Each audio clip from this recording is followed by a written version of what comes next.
Bonjour à tous, j'ai encore reçu plein de nouveaux jeux. Puis à chaque fois que je reçois des jeux, je les empile sur la tablette ici en arrière en attendant de pouvoir vous les présenter. Fait que là, il commence à en avoir pas mal. Puis j'en attends d'autres, fait que je vais passer cette batch-là. J'ai des choses bien intéressantes cette semaine. On va commencer avec ça ici. Il s'agit de Sydney Hunter and the Caverns of Death, qui est un cadeau que j'ai reçu de Collector Vision. Collector Vision, ça, c'est au Québec, c'est aussi aux États-Unis. Jean-François Dupuis, mon contact là-bas, qui m'envoie les jeux chaque fois qu'il en sort, dans le fond, puis je peux en parler à Rétro Nouveau. Alors, c'est un très joli petit platformer de style Pitfall, Caverne, Indiana Jones. Je pense que plusieurs d'entre vous ont participé peut-être à ce Kickstarter-là ou attendent leur version de Sydney Hunter au Super NES. Il y a plusieurs jeux de Sydney Hunter. J'en ai un aussi à l'Intellivision que j'ai adoré. À l'intérieur, je vais vous présenter ça dans le fond. Ça vient avec un cart, avec des vis en métal, mesdames et messieurs, rien de moins. On a le petit booklet. On a des genres de faux stickers ici qui expliquent qui nomment tous les jeux de Sydney Hunter. Et puis, moi, j'ai reçu aussi un soundtrack avec ça. Donc, voilà. Magnifique soundtrack ici. Donc, allez voir le site web de Collector Vision. Dans le fond, c'est la meilleure façon de voir tous leurs produits. Et puis, qu'est-ce qui est disponible? C'est une belle compagnie. Essayez ça. Tenez-vous au courant. On va rester dans le Super NES. Je me suis gâté pas mal parce que dans le Super NES, j'ai pas mal tout ce que j'ai de besoin là, présentement. Donc, il me reste juste à m'acheter des gros jeux. Et puis là, je n'ai acheté deux pas pires là, cette semaine. Donc, Mega Man 7 et puis Kirby Dream Land 3. Donc, Mega Man 7, bien sûr, j'avais pas ça encore. Payé ça environ un petit peu en bas de 200. Je pense que la vraie valeur présentement sur le marché, c'est au-dessus de 200. En bon état. Plusieurs personnes n'aiment pas vraiment ce Mega Man-là. Moi, je le trouve pas pire, là. Je suis un peu rouillé, je dois dire. Je l'ai essayé vite, puis je suis mort rapidement, mais c'est pas un Mega Man qui est tough, et puis c'est un bel item de collection. Et puis pour Kirby, dans le fond, je n'avais pas vraiment visé à avoir ça dans ma collection, mais vu que j'achetais plusieurs jeux de Super NES de haut calibre, et puis je revends ceux-là que je garde pas, ça me faisait un petit rabais. Et puis j'étais surpris de voir que c'est un jeu ça, qui peut valoir une centaine de dollars quand même. Donc, un peu en bas du prix, pas trop magané, mal gardé. C'est beau dans la collection. J'ai essayé genre 2 minutes juste pour voir s'il marchait. J'étais surpris de voir à quel point Kirby il avance lentement. C'est spécial. En tout cas, j'y redonnerai une chance. Je possédais déjà un Super Metroid complet dans sa boîte. Mais malheureusement, ben, c'est pas grand-chose. J'avais juste le livret puis la cassette, dans le fond. C'est-à-dire que j'avais déjà ça et ça. Puis je le sais qu'il est supposé avoir plus d'affaires dans la boîte de Super Metroid. Puis ça me gossait de pas tout avoir. Fait que j'ai vu une autre version que j'ai achetée, 200$ shippé, ce qui est pas mal le prix. Et puis de cette version-là, j'avais les petites affaires. J'avais le petit poster de Super NES. Le petit abonne-toi au Nintendo Power, puis cette cochonnerie-là. Donc, j'ai payé 200$ dans le fond, juste pour avoir ces affaires-là, pour compléter ma copie. Je revends ma copie qui est quand même très belle pour pas mal le même prix. Donc, tu sais, overall, c'est du 1 pour 1. Puis j'ai acquis les petits livrets qui font de ma copie de Super Metroid une copie très complète. Et puis, c'est important d'avoir des belles copies complètes de temps en temps. Très satisfait de ça. Ici, un beau jeu de NES que j'aime beaucoup. 1943, un jeu très sous-estimé. Rien à voir avec le répétitif 1942 qui est comme assez plate, là, puis assez comme étourdissant avec le bruit. Ça, c'est trippant. Il y a plusieurs armes, des beaux power-ups. Le gameplay, il y a une twist intéressante. Tu descends proche de l'eau aussi.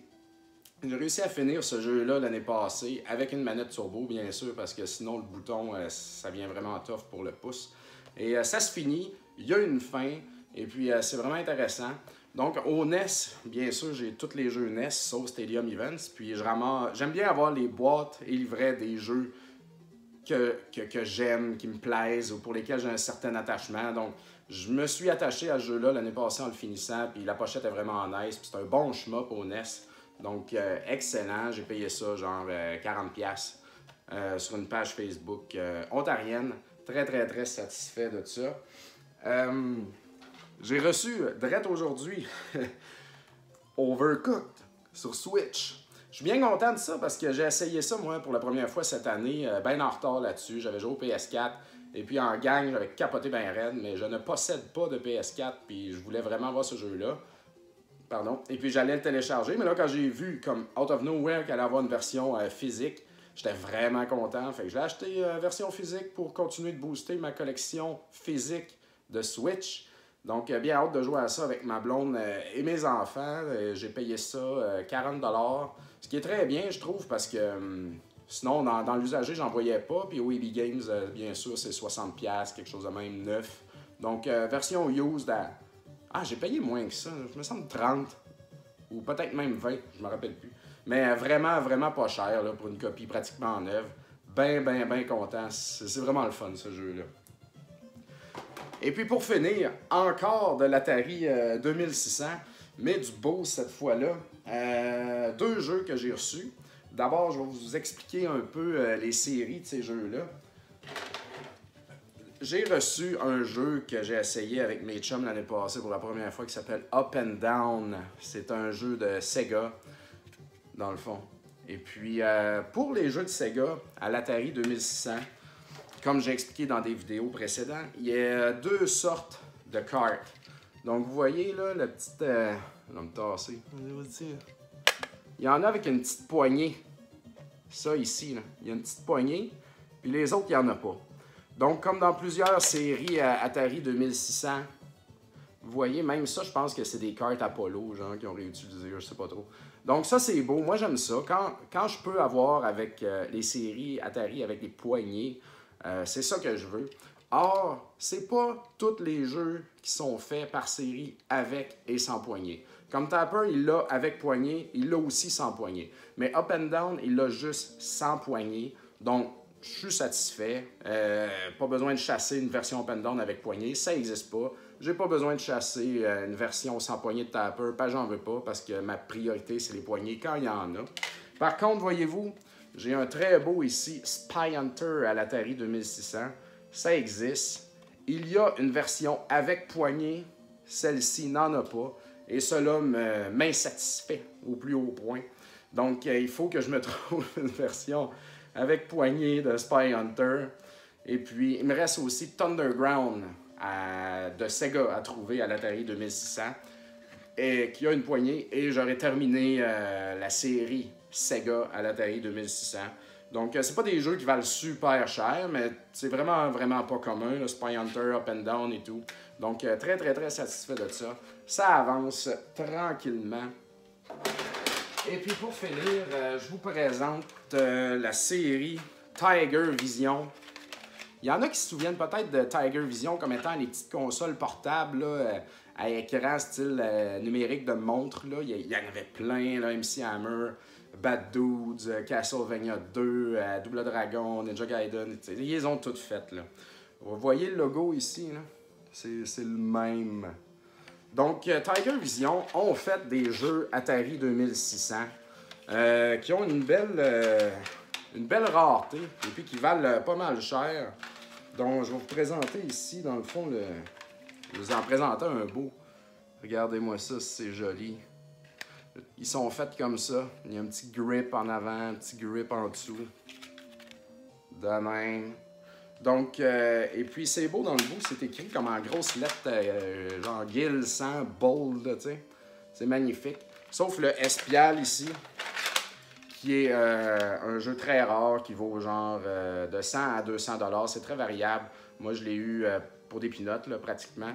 Donc, Tiger Vision est une série très difficile à compléter, surtout à cause du jeu River Patrol, qui vaut super cher et qui est super rare.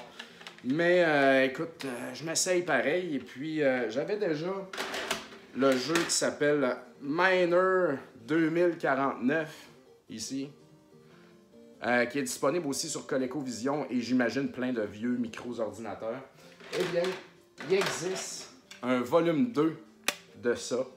Et puis, c'est un jeu pas évident à trouver, ça non plus, mesdames et messieurs, qui vaut pas mal cher, là, près d'une centaine de dollars dans le fond. Fait que j'étais bien content de mettre la main là-dessus, puis il était en bonne shape.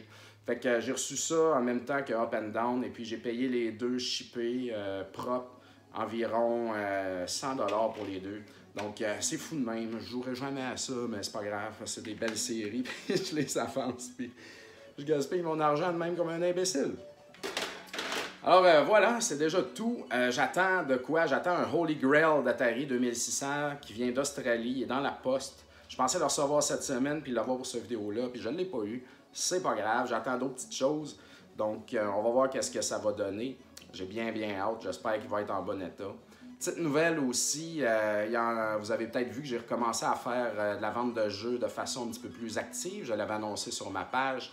Eh bien, on va avoir une grande nouvelle à annoncer. Je recommence à faire, bien sûr, de la vente, mais de façon plus active encore avec mon partner d'antan, quand j'avais comme plus ma shop. Et puis, je vais m'associer aussi avec Fred Gemus et Joe de Retro Love. Et puis, on va comme repartir toute la patente sous un autre nom, nouveau branding, toute la patente. Puis, on va vraiment comme donner une go là-dedans.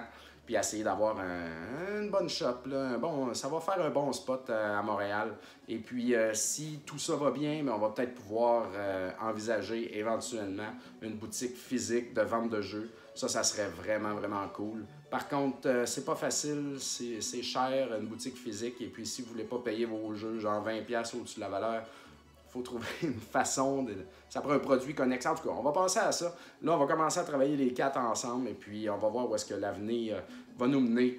Mais une boutique physique, ça serait vraiment un rêve pour nous tous. Donc, on va voir à ça. Suivez ma page Papa Cassette et suivez la page de Retro Love. Il va se passer des grandes choses très bientôt. Alors, à la prochaine.